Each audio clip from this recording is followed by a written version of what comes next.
Hey everyone, welcome back to the garage. In this video, we're going to try and do something I couldn't complete in the last video, and that is recover some sports seats and get them into the Project E30. Let's take a look at this second pair of sports seats that I just bought. Here they are. They're tan leather sports seats, and I really have no idea what car they came out of. Overall, they look in better condition than the ones I had in the last video that were rendered unusable because the hinges couldn't be removed from the bottom seat frames. So I'm hoping that the internals on these seats are in a little bit better condition. There is some surface rust on things, but it doesn't look like it's been sitting in moisture and just getting that really bad, nasty rust the other seats had. The bolsters are fairly worn, and that's pretty much how most of these sport seats end up, just because they're raised up, and when you're getting in and out of the car, you start to wear out these portions of it. I've never actually seen this tan color before. It's kind of unique, but having this color wouldn't match my interior, so we'll be putting black leather seat covers on here. And I already have those seat covers right here. I bought these from Lseat, same company I used to do the rear and front seats that are currently in the car. These run about $2.99 plus shipping, so it's a pretty good deal for brand new leather seat covers. They come in this vacuum sealed bag, but there are 2 sets of seat covers in there. So again, I'm hoping my luck with these sports seats are a bit better than the last ones. I won't find out until I start tearing them down. So let's get to it.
So now both sport seats are now finally recovered. I didn't record the second seat recovering just because it went exactly like the first one and I was on a limited amount of time, so I just went ahead and did it off camera.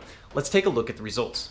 So as you can see, a complete transformation has occurred here. It's gone from really tattered tan leather all the way to this nice black leather throughout.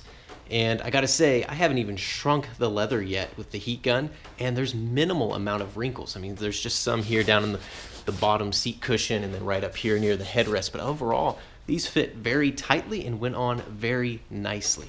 So putting these together probably took about twice as long as the comfort seats that I did in the last video, and that's just because there's so many more sections. Where the comfort seats have 3 main sections, the bottom, the top, and then the headrest. These have 8 sections. We have this front rest, this bottom cushion, these side bolsters on the bottom, the side bolsters on the middle, and then the middle section here, and then the headrest. And then on top of that, the sliders at the bottom have much more complexity. I actually went in here and cleaned these up, lubricated them up, repainted them so that they look nice. But the additional amount of functionality in these brackets for the sports seats is that it can actually tilt the seat back and forth, so there's a ratcheting mechanism in there. And on both seats, they were pretty much solid, but I was able to free them up and lubricate them so that they're good to go now. Now, if we take a look here at the side, we can see the additional lever that sports seats have, and it's this lever right here that actually changes the pitch of the seat. And then we've got this little knob down here that extends this front portion out and back. Had to get in there and relubricate that mechanism as well. Now, coming along to the back side of the seat, you can see that I've used vinyl paint to color these back sections. So the Lseat recovering kit came with new pieces of leather that you could recover these back sections with, but I decided that was too difficult of a job for me to do in the time frame that I had. And that's just because you want to spray glue down on here and you try to get all the air bubbles, especially around these radiuses and corners. It gets very difficult to work those air pockets out. So I said, let's not go down that road. Let's just repaint the old seat backs because the leather that's on here is actually in pretty decent condition. So I painted these with that vinyl paint and I think they turned out really good. I will say one of the difficult areas of reassembling these seats was cutting out these holes for the headrests because they weren't marked on the leather patterns. So you kind of had to take a leap of faith and kind of guess where these holes should go, and I think I got it pretty good. The headrest slips in and doesn't look like there's any sort of tension put on the leather here, so I think that's a good result overall. Now, some of the products I used to make sure all this seat recovering went to plan was first that vinyl and fabric spray. I just picked this up at the local auto parts store. It's like $6. It's very strong stuff. Highly recommended. Saves you a lot of time. And the other one here is this 3M Super 77 fabric glue. It's very strong stuff. It sets up immediately. You spray it to both the leather and then the seat foam, and you just tack them together and it holds very well. This is very important when you come into the kind of curvature areas where there's not actually a bar for the hog rings to grab onto. So this glue helps hold the leather in place and hold the curvature of the foam below. It also comes into play when you're wrapping the leather behind the foam, which is something you have to do on these middle sections, top and bottom on these sports seats. You have to wrap it underneath and then grip the bottoms with hog rings.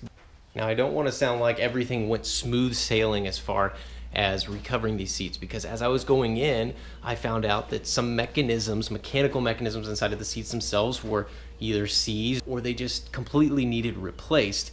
And an example of that are the struts that support the seat backs and the hinge mechanisms. These struts are no longer sprung in any way, just like a strut on a car's suspension. You know, when it gets like this, you know you need to replace your shocks. So same thing with these. These are supposed to be supported and have pressure against them. In fact, you shouldn't even be able to compress them by hand. They're pretty strong. So when I got in there, I saw that these were shot. Luckily, I had this set of parts sports seats from the last video that I rendered completely useless because I couldn't get the hinges off the bottom seat frame on one of the seats. So I just stole the struts off of those seats because these are out of a low mileage car and these struts were still good. So I took the old ones off and installed those working struts on there, and now everything works well. So as I was going through recovering these sports seats, I learned the magic of this adhesive spray, and I thought, well, why don't I apply this to the rear seats that I did in the last video, because I had some bagginess going on the seat backs that I was not really that happy with. So I took them back out, took them apart, sprayed this adhesive back in there. And while I was in there, I also took out those seat belt holders and repositioned them so that the leather fell a little bit more naturally, didn't have so many creases going on. I did get that whole process on video, so let's take a look at it.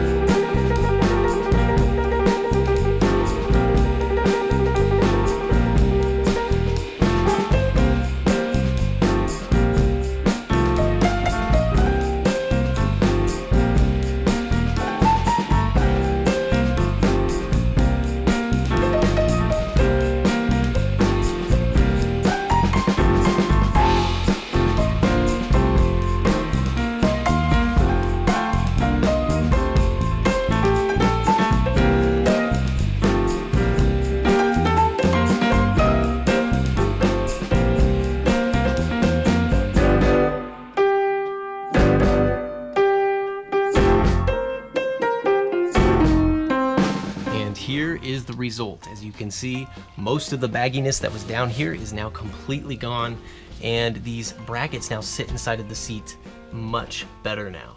And I think over time, as it goes through some heat cycles out in the sun, everything will loosen up and look much nicer here. But now we can see that we have this nice concave surface going on in the seat covers, where before it was just kind of baggy. So I'm definitely happy I went back there and used that spray on there. It only took like 45 minutes, so definitely a job worthwhile right there. All right, so now all that's left to do is take some of the major wrinkles out of these sport seat covers, and then we'll be ready to stick them back in the car. Let's get to it.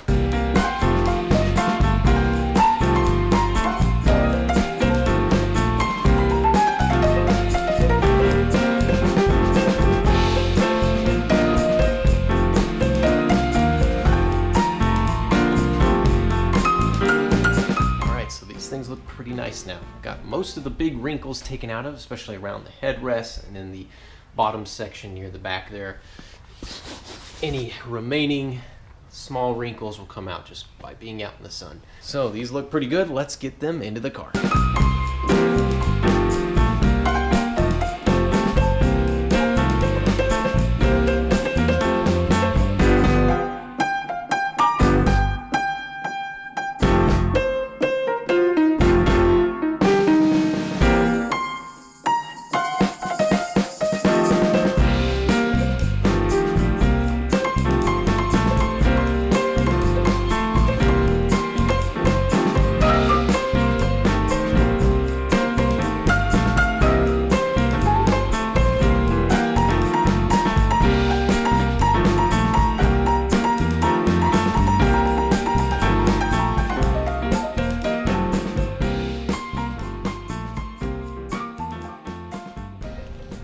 All right, so here they are. And do these things look good in here or what? Getting in these seats compared to the comfort seats just makes the whole driving experience so much more enjoyable. So just slipping into these, I thought maybe the side bolsters would be kind of a problem, but they're not too tall so that they're an inconvenience getting in and out of the car, and the leather actually makes it so easy to slide over the top of them that it's not a big deal. And even though the other seats are called comfort seats, I really think the sports seats are far more comfortable. They're just more supportive, and they really make you feel connected to the car. Even just regular turns in town doesn't feel like you need to grip the steering wheel like with your life just to stay in your seat. And these seats, I mean, I think it was totally worth the extra work it took to get them recovered and installed in this car. One other additional thing that I did for the interior was recover the steering wheel. I didn't send this off to be recovered. I actually did it myself. I'm not 100% satisfied with the results. It's definitely a first-timer's job, but it's so much better than it was before. I had a very hard time finding actual leather in town, and it seems kind of odd for a city the size of Kansas City that it's very difficult to find leather just to buy. But it was, and the leather that I could find to buy was very expensive, so I just bought some scraps to kind of test it out, see if I could even do it. And I was able to pull it off for the most part, but I'm sure someone who's proficient in upholstery would be like, oh man, you did a crap job. I think I'll probably just leave it the way it is for now, because it's just an additional personal touch on this car that makes it my E30. Now, I also did add a new little badge emblem here because the old one was just wearing away on the colors, so overall it looks really pretty nice, and it really completes the interior. And then from back here you can see the seat backs that I painted with that vinyl paint. It has a nice little contrast of a little bit shinier leather compared to the more matte colored leather on the seats themselves, and it looks really pretty nice. It matches the door cards and gives that contrast that the rest of the interior carries throughout. So overall, this interior is complete. So with that, that wraps up this video, and we're very close to calling this car complete. In fact, there's probably only 2 videos left in this project. I know, I can't believe I'm saying it. We're already over 20 videos into this thing, almost a year into this thing, but we're finally reaching the finish line. In the next video, I plan to finish off all the remaining cosmetic issues with the body. There's some paint work left to be done, there's some headlight issues to be worked out, and a couple of other things here and there. And after those jobs are finished, I think I can finally say that this car is done. Following the final fixes video, we'll do a cost summary video of this car and see how much I've sunk into this car. Not looking forward to that one. But until then, thank you so much for watching, and we'll see you guys again soon.